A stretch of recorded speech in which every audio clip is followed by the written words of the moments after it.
Hey guys, I just want to talk about if you are trying to get sub 10 average, um, and you're kind of at that intermediate stage where you are getting a lot of sub 15s, or maybe you usually get under sub 20 every time, but you're kind of hitting a plateau, like you get a lot of 16s, 17s, that sort of thing. Well, what I want to talk about is not necessarily doing, like, not necessarily following all the conventional wisdom. Like, what I used to think I had to do was I used to think, like, okay, I need to learn cross plus one, so like I have to preserve this pair.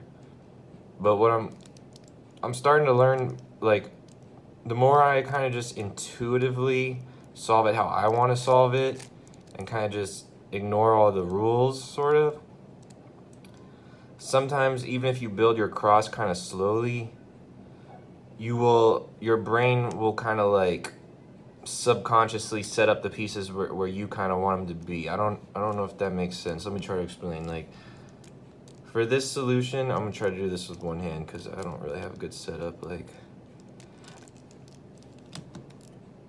and like, not to go off on a tangent, but like following into that same thought, like conventional wisdom would say, like, okay, like here's the stats I've been having today.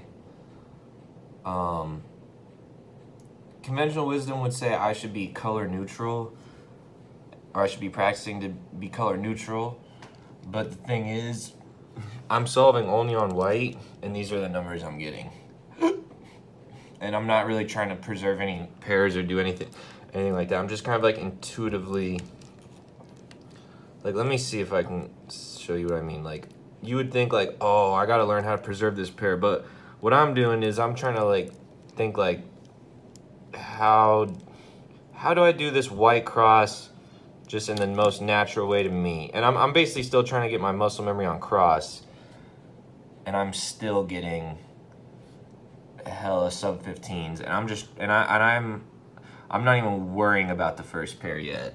And like, I'm not trying to, let me see if I can explain what I mean. Like, for this one, like, I'm not even worrying. I don't even really know where the cross pieces are. I'm just kind of like, I guess I would do it like that. Like, because I saw in this video one time, they said, like, don't ever cube rotate on cross. And it's just like, that type of thing can mess you up because, like, you might just be, like, naturally cube rotating, and your brain might be, like, seeing stuff, and it's, like, trying to set you up, but you have, like, this thing in your head, like, don't cube rotate on cross. And that could really mess you up because, like, you might have cube rotated and set up a pair like this into the back without even noticing it. And like, you're like, then there's your cross plus one. You didn't even really know what you did, and then like it like ran into this thing, and then you see these, and it's like, before you know it, you're like, oh damn, my fucking look ahead's fucking badass, like, holy shit. And you're just like naturally cube rotating. And like the other one, they said never cube rotate twice for an F2L pair. Like, I just cube rotated once for this one, but it's like, I just cube rotated again, like, so I'm breaking the rule or whatever. But like, my intuition is like setting stuff up for me, and I'm like just not really thinking about it.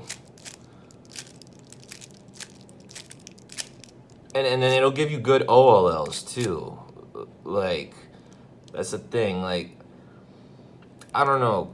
I don't know if you guys really understand what I'm saying, but like, I guess the main takeaway, don't necessarily feel like you have to adhere to any single rule when you're trying to get better from, like, maybe sub.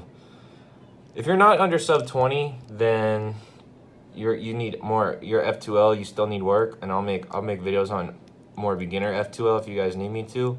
But if you're trying to get from under sub 20 down to like sub 15 and beyond, which is what I'm hitting now, I had my first sub 10 like a week ago, and it was a PLL skip, and then I had my first full step sub 10 yesterday. And I'm not even doing cross plus one or color neutral. I am when I practice, like when I do untimed solves, I'll do color neutral and cross plus one, but I'm not there yet. And I feel like with this way, I could probably get to like average sub 7 by the time I am color neutral cross +1. You know what I mean? But like for now, I'm just like using my intuition, and like I'm really getting like pretty good OLL cases and shit. Like I don't know how to do this with one hand, so I'm not gonna try. But I'm getting really good OLL cases and PLL cases, and like I'm cube rotating on cross, and I'm breaking all these rules, and things are setting themselves up good. So yeah, the takeaway, I know I'm rambling here. This is my first video for this channel.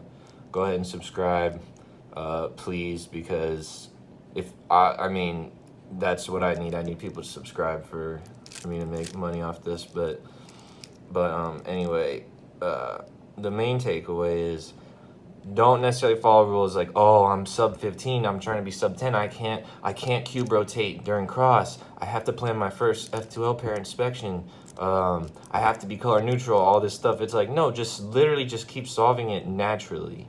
Like do, because like your intuition, you probably have like your creativity might like, I don't know, I don't even know what I'm trying to say, but like you guys kind of understand what I'm saying, right? Like just follow your intuition, follow your own creativity.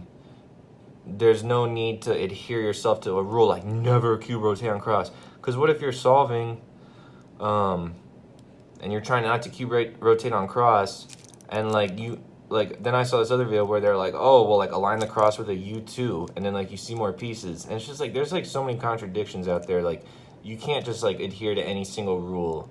Like you need to try things for your own, and you need to like basically you need to get